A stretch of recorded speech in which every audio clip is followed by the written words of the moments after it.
Chosen one, something is happening right now in a space you may never set foot in. Your name has become the centerpiece of a conversation that isn't going the way your detractors expected.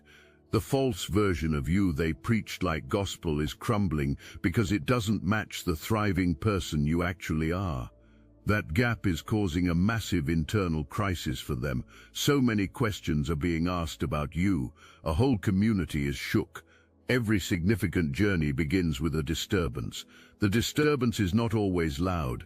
Sometimes the most consequential ones arrive quietly, as a drag you cannot locate, a heaviness with no obvious source, a sense that something in the atmosphere has shifted against you without your knowledge or consent. That is how this started for you. It did not start with a confrontation you could stand before and address. It did not start with an accusation you could answer directly. It started as noise you were not even present to hear, your name circulating in a space you never occupied, chatter with no clear origin point spinning in circles. And somehow, across the distance between that space and your actual life, you felt it. That is the thing about people like you. You sense the shape of something before the thing announces itself. You felt the drag. You felt the subtle resistance. You noticed the way your energy would get heavy for no visible reason, the way something that should have moved forward would inexplicably stall.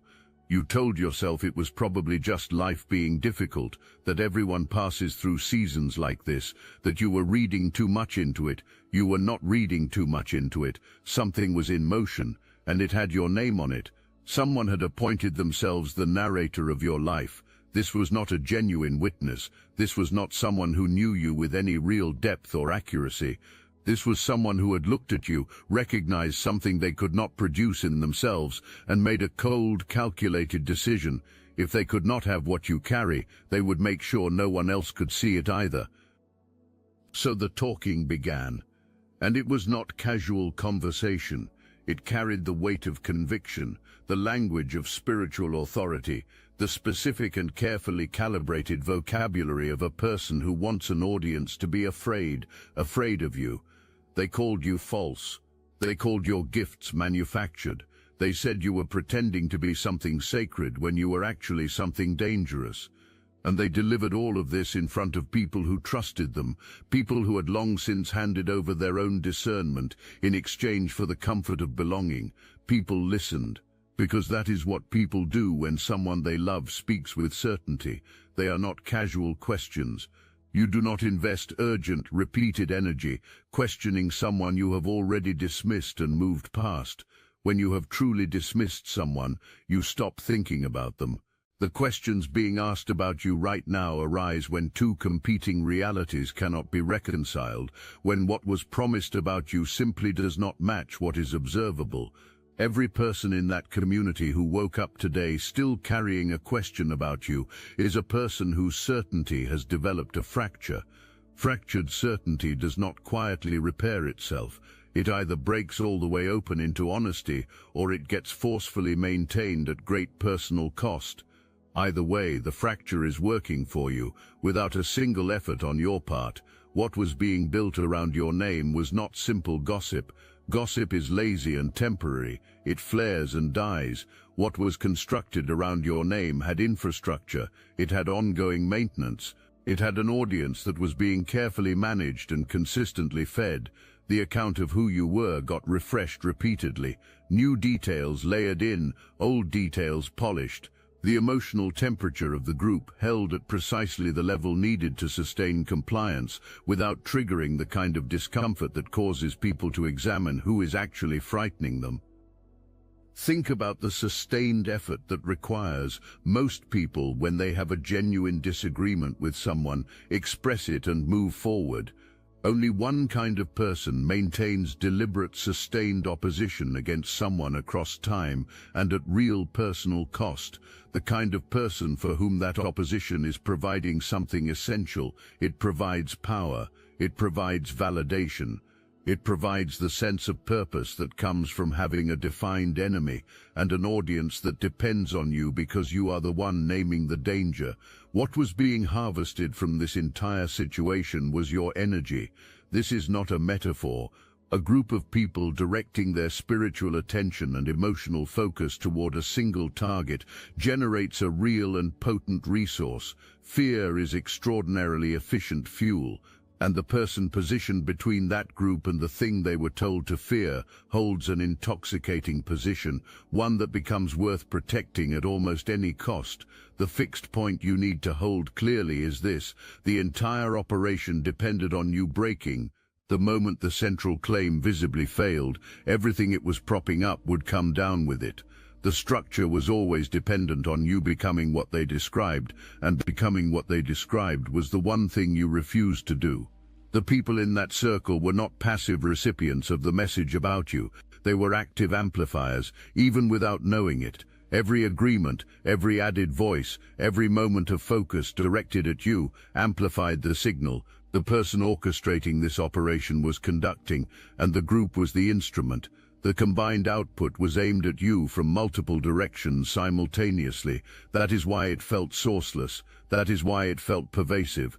The people in that group were not malicious, they were used. That distinction matters enormously. Understanding it is what allows you to move through this without carrying bitterness that does not actually belong to you. The bitterness belongs at the source, and the source knew precisely what was being done. If this message activated your knowing, hype this video to connect with more chosen ones on this journey. What was targeted was not your reputation first. Reputation is surface level. What was attacked was something much deeper, the specific channels through which your gifts actually operate, your creative power and your intuition, between the place where you generate and build and the place where you sense and discern.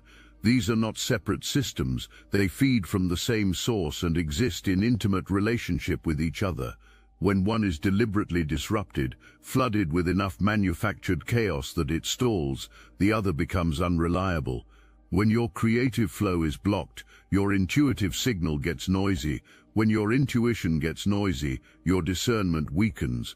When your discernment weakens, you become vulnerable to exactly the kind of misdirection the entire operation was designed to produce. That is not random targeting. That is the kind of precision that comes from deep knowledge of, or deep fear of what those specific gifts can do when they are fully operational. And here is what they can do when fully operational. They can see through performance, they can read what is real beneath what is presented. They can identify the gap between what someone claims to be and what they actually are. When you are fully operational, you function as a living truth detector, and nothing frightens a person built entirely on performance and concealment more than a truth detector they cannot disable. The strategy was to introduce enough fragmentation, enough pieces of your sense of self left scattered in manufactured confusion, so that the whole system would run at diminished capacity. Then came the cruelest part of the trap: use that diminished capacity as public evidence that you were never real to begin with. Attack the gifts, then point to the impact of the attack as proof the gifts were always counterfeit. Any defense you mount gets absorbed into the accusation. Any response confirms the narrative. The trap was designed so that engagement itself was losing, and silence was supposed to be losing too. There was also a specific accusation layered on top of everything, that you were a false healer. That phrase was engineered to reach the deepest layer of your identity. It was not merely a challenge to your capabilities. It was a direct assault on your sense of purpose. It communicated the thing you believe you were sent here to do is fabricated. The people who said you helped them were deceived, and everything you believe you are is performance with nothing real underneath it. That accusation was aimed precisely at the place in you that already held quiet doubt. Because everyone who carries genuine gifts also carries the question beneath them: am I actually this? What if I have been wrong about myself? That question is not weakness. It is the mark of someone who takes their purpose seriously enough to keep examining whether they are living it with integrity. But in the wrong hands, that integrity becomes a lever. Pull it hard enough and you can use someone's conscience against them, turning the very quality that makes them good into the thing that paralyzes them. That lever was pulled, and for a season you felt its pull. But here is what was not accounted for. A false healer, when their gifts face sustained scrutiny, eventually stops operating. There is nothing beneath the performance capable of sustaining function under real pressure, so they retreat and go quiet. What you did was the opposite. You kept going, you kept showing up, you kept producing outcomes that were inconsistent with someone whose gifts were fabricated. The accumulation of that consistency became an inconvenient, immovable presence at the center of their operation that nobody could explain away. The plan was to wait for you to fall. The plan was to set the conditions, coordinate the pressure, sustain the account of who you were, and then wait for the confirmation. The community was held in readiness, prepared to receive word that every warning had been proven correct.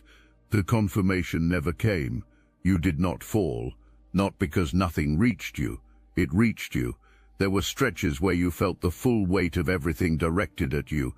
There were stretches where the doubt settled in and the heaviness felt permanent, and the light inside you felt genuinely dangerously low. You were not floating above this in spiritual immunity. You were in it fully, feeling every current, processing every impact, and you kept moving anyway. I must interrupt this transmission for just a moment. Are you really chosen? Prove it. It's easy to watch videos about chosen ones. It's another thing to put yourself to the test. If you're still here, that means something. But talk is cheap. Real chosen ones take action, and real chosen ones are also paying attention. You've noticed it. Chosen one channels getting silenced, videos pulled, voices removed from the platform. The mainstream media is cracking down on us, but we will not give up our voice, and neither should you. That's why joining Destiny Engine is a 360 win. You support your favorite channels and fuel your own rise at the same time. It generates personalized sequences that help you rewire betrayal into transcendence, turn isolation into sacred power, and transform their downfall into your rise.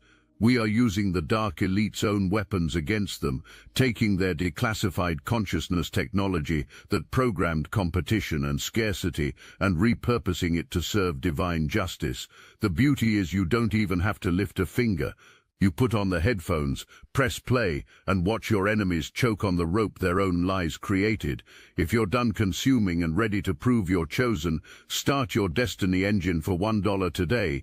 Join the Obsidian Inner Order live checks and watch divine justice accelerate in your life. Link in the description.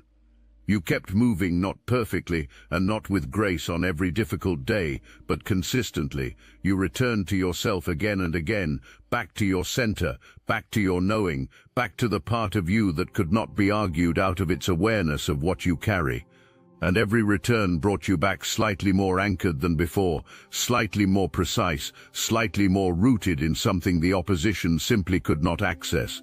Your gifts did not dim permanently, they clarified. Your intuition did not cloud over and stay clouded, it came back sharper. Your creative channel did not stay blocked, it reopened, and what came through after the pressure was stronger for having been pressurized. You became more powerful in the exact places that had been targeted. That is the specific, undeniable detail that is now dismantling everything built against you from the inside out. Specific promises were made to that group about what was going to happen to you. Specific outcomes were described. The community was held in a state of anticipation, prepared to receive the confirmation that would validate everything they had been told. A leader who makes specific promises about outcomes and cannot deliver does not only lose credibility on that one thing, the failure reopens the entire record. Every previous declaration gets quietly reviewed. Every past certainty gets silently re-examined. The whole account gets called back into question. That is the shift happening right now. The questioning is no longer only about whether the account of you was accurate. It has moved to whether the person who delivered that account can be trusted at all. That is an entirely different and far more destabilizing kind of crisis. Once that question enters a community, it does not stop at the edges of the original subject. It moves inward and backward through every belief assembled under the same authority. A voice that has lost the genuine trust of those listening to it is not a voice of authority anymore. It is just sound, the most dangerous thing that was always going to happen to the person running this operation was not any external opposition, it was time, simple, patient, undefeatable time. A constructed identity cannot sustain itself indefinitely. The longer the performance runs, the more points of consistency it requires, and the more points of consistency it requires, the more opportunities arise for the gap to show. The gap between what is said publicly and what is practiced privately. The gap between the righteousness preached in front of others and the methods used when no one from the community is watching. The gap between the spiritual authority claimed and the very specific, deeply personal fear that exists of one individual simply living their authentic life. That gap was significant, and awareness of that gap was the engine driving the entire campaign against you. The louder the accusations directed outward at you, the less attention landed on the source. Classic misdirection. Point with enough conviction at the thing you need people not to look past, and they will not think to look at you. What was practiced in private was the very thing being condemned in public. The methods used against you, the deliberate attempts to disrupt your energy, block your path and fragment your sense of spiritual clarity, were not the work of someone protecting a community. They were the work of someone who had seen what you carry and wanted it neutralized. The people who added their energy to this effort believed they were participating in something righteous. They were not. They were powering a machine built entirely for someone else's benefit.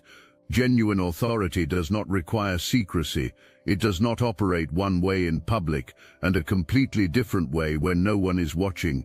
Real power has the same face in the light and in the dark because it has nothing to hide. What was being used against you required deliberate concealment. If the community had ever seen the actual methods, the actual motivation, and the actual nature of what was being done beneath the spiritual language, the entire structure would have collapsed immediately. The cooperation of that community depended entirely on their not knowing. Living inside that gap between the public identity and the private operation is its own kind of prison. Maintaining a constructed self requires constant vigilance. Every public appearance carries the risk of something slipping. The energy required to sustain that vigilance is enormous, and exhausted people become imprecise. Imprecision creates cracks. Cracks allow light in, and light does exactly what light always does in a space that was designed to exclude it. The people closest to the source can feel the cost of that maintenance, even without being able to name what they are sensing. What they are sensing is the strain of a foundation that was never honest enough to bear the weight placed on it. And the questions those people are now quietly asking, not about you, but about the person who instructed them what to think about you, those questions are the sound of that foundation beginning to settle into its true position. There is an ancient understanding about intention. What you set in motion outward returns to you, shaped by the nature of what was behind it. If what was behind it was genuine care, what returns aligns with that. If what was behind it was fear, envy, or the need to control what you cannot match, what returns carries the signature of those exact things, and it does not return toward the target, it returns to the source. What was set in motion against you was a wish dressed in the language of justice. The wish was for chaos to surround your name. The wish was for confusion to cloud your character, for your momentum to stall, your message to be suppressed, your gifts to be discredited, and your forward movement to be stopped entirely. In its plainest terms, the wish was for you to be smaller, quieter, and easier to manage. For a season, aspects of that wish landed. You felt the confusion. You felt the interference pressing against your natural direction. Give it that credit. It reached you. What passes through fire and does not break is not simply surviving. It is being proven. Every part of you that was tested and held did so because it was genuinely real. Every piece that was challenged and returned did so because it was rooted in something the pressure could not access. The chaos designed to scatter you actually sorted you. It removed what was not essential and reinforced everything that was. You came through that season lighter in the ways that were costing you and more powerful in every way that matters. The wish had a fatal miscalculation at its core. The person behind it believed they were directing justice toward you.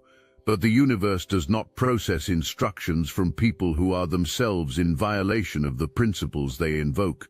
Karma is not a service that can be aimed at a target. It is a mirror. And when you hold a mirror towards someone else, your own reflection is the first thing that appears. The disruption that was called is now circling its source. The credibility erosion engineered to land on your name is landing on the person who engineered it, not through any effort of yours, not through any countermove or campaign, but through the simple, patient, irresistible accumulation of evidence in a space where the account of reality no longer matches what is actually observable. The people who stood in agreement with the operation are now watching the disruption, the exposure, and the quiet erosion of credibility land on the person who promised it would land on you. The silence that follows that witnessing is more powerful than anything you could have said in your own defense. You do not have to say anything. The reversal is speaking for itself in front of the exact audience that was assembled to watch your fall. They are watching a fall, just not the one they were expecting. And no sermon, no explanation, and no reframing makes that easier to absorb when you are the one sitting there watching it unfold. Before any of this started, before the campaign, before the orchestrated opposition, before your name was first spoken in that space, with damage in the voice behind it, something was already written about you, not in a way that required anyone's agreement or permission. It was written in the way that certain trajectories are embedded into the structure of certain lives, the way certain people arrive into this existence already carrying a specific assignment, already marked for a specific quality of opposition, already destined for a specific kind of public proving. The person at the center of this encountered a description at some point, a framework, an ancient or modern account that described a particular kind of soul, a soul that arrives carrying undeniable light during a heavy time, a soul that will be misread and misidentified, a soul targeted by organized opposition at precisely the moment of their most significant becoming, accused of being the very thing opposing it, called dark by the actual darkness, and tested publicly by the fear of those who cannot match what it carries. That description fit you so precisely that it stopped someone cold. Recognizing that you match a description of the chosen also means recognizing your own position in that description. It means confronting the possibility that you are not the righteous one in this situation, that you are playing the role of opposition in someone else's ordained path. That is a shattering recognition for a person whose entire identity is built around being righteous. The almost universal response to that kind of shattering is not honesty, it is escalation. Escalation, however destructive, at least maintains the feeling of conviction. And conviction is the last shelter of someone whose certainty has been quietly hollowed out.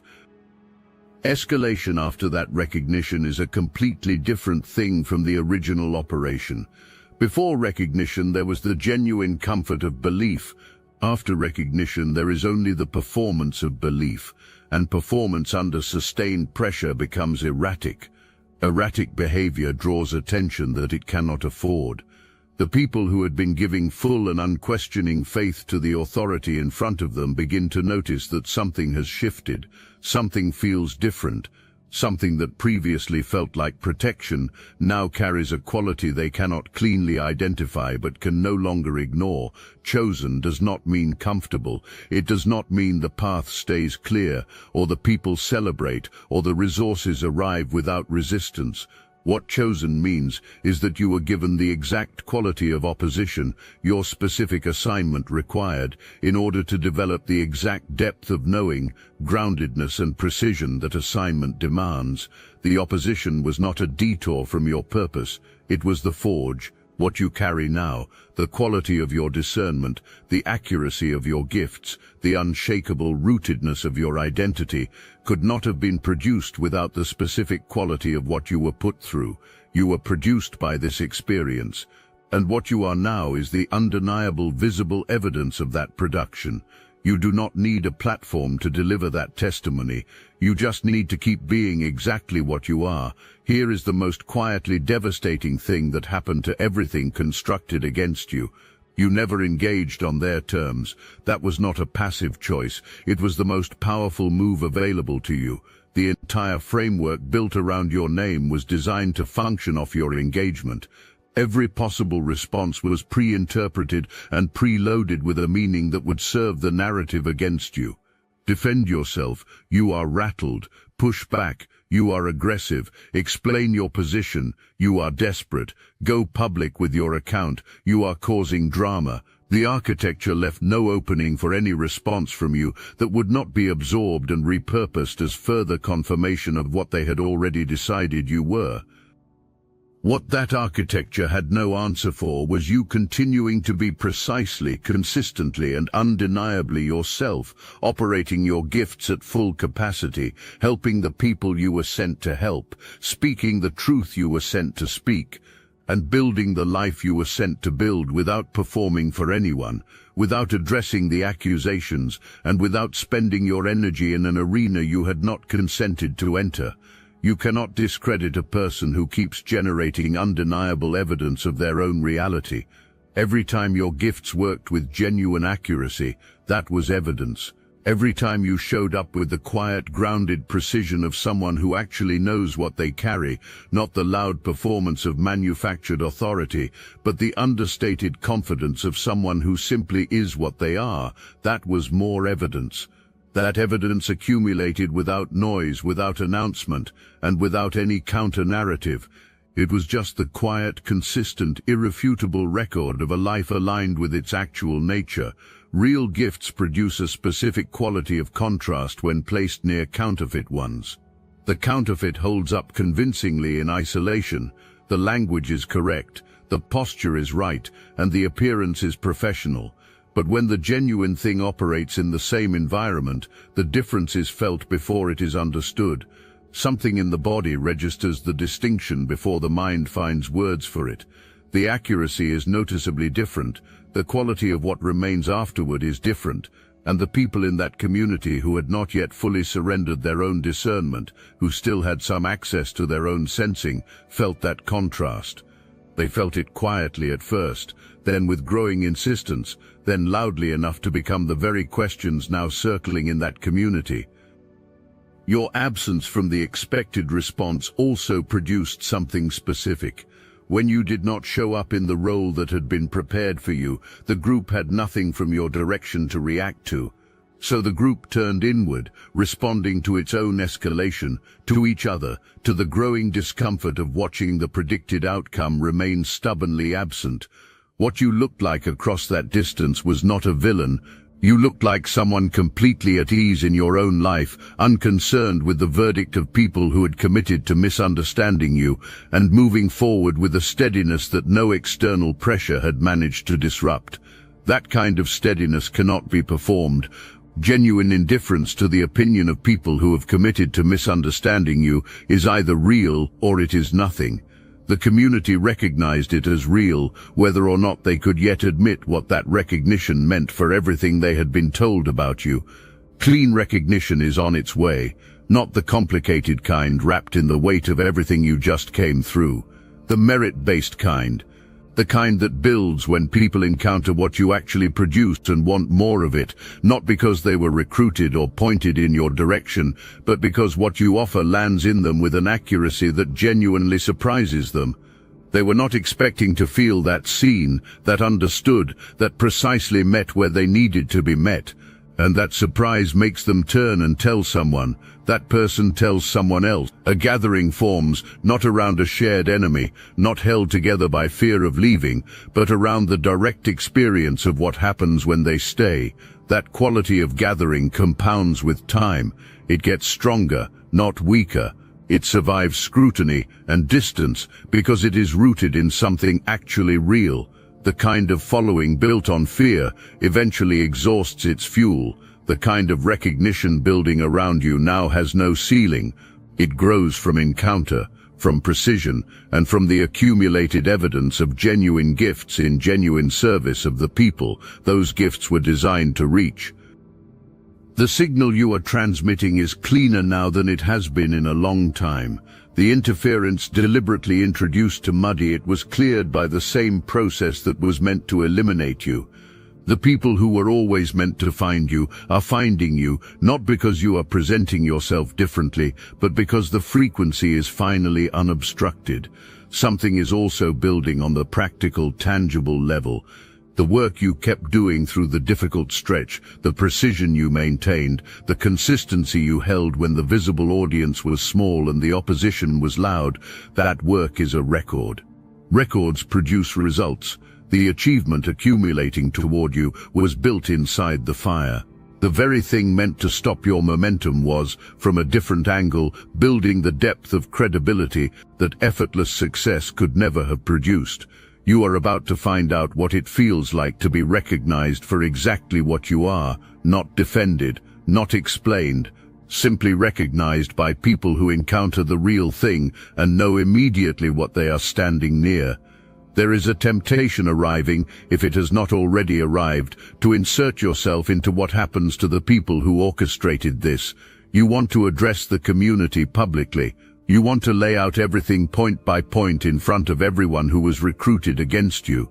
You want the full record corrected with your hand on the process. Do not pick up that gavel, not because you are wrong, you are not wrong.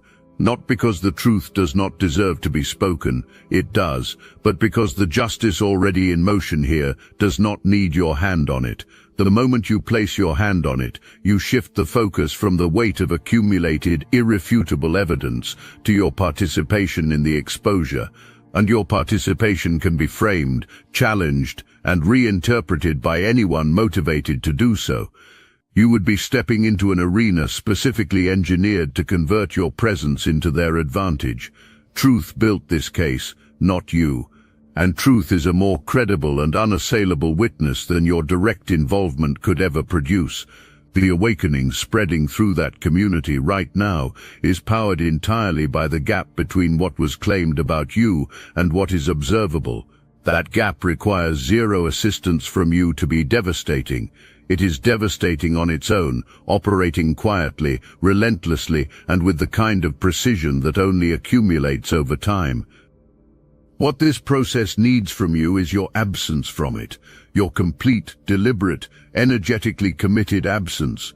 Not because you are afraid, but because what is here, the life building in front of you, the recognition arriving, the community forming around your genuine frequency, the purpose expanding, is worth far more of your full and focused attention than anything happening behind you. Right now, a portion of your awareness is still oriented toward that community. You are still monitoring, still processing, still waiting at some level for a specific resolution before fully investing in what is ahead. That orientation is a real cost. It is a tax levied on the resource that should be moving entirely toward what is building in front of you. The reckoning will continue, whether or not you watch it. It is powered by truth, which requires no maintenance from you. Release your attention from it entirely. Let it complete its work without your presence. When you turn fully forward, you will see something the entire operation was designed to prevent you from seeing.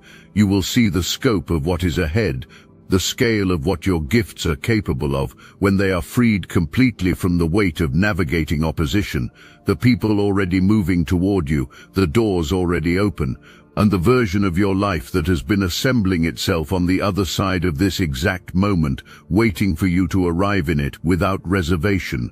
Walk toward it like the chosen one who already knows how this ends, because you do know, you have always known. The part of you that carries that knowing is the precise part of you that could not be broken.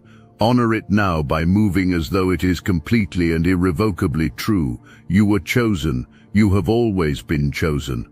And now, in the middle of a community asking questions it cannot answer, your name is doing the one thing it was always going to do. It is proving itself. It is proving itself without your defense, without your explanation, and without your campaign, because what is true does not require assistance. It just requires time, and time has done its work. They asked how, when, what, where. Here is the only answer those questions have ever needed. You are still here. You are more yourself than you have ever been. Your gifts are sharper. Your path is clearer. Your name is arriving at the full weight of what it was always meant to carry. A whole community, shook, questioning and reorganizing around a truth they cannot stop feeling, is your living, breathing proof. Walk into what is next. Walk into it not tentatively, not looking behind you, but as the chosen one who already knows exactly how this ends. It is already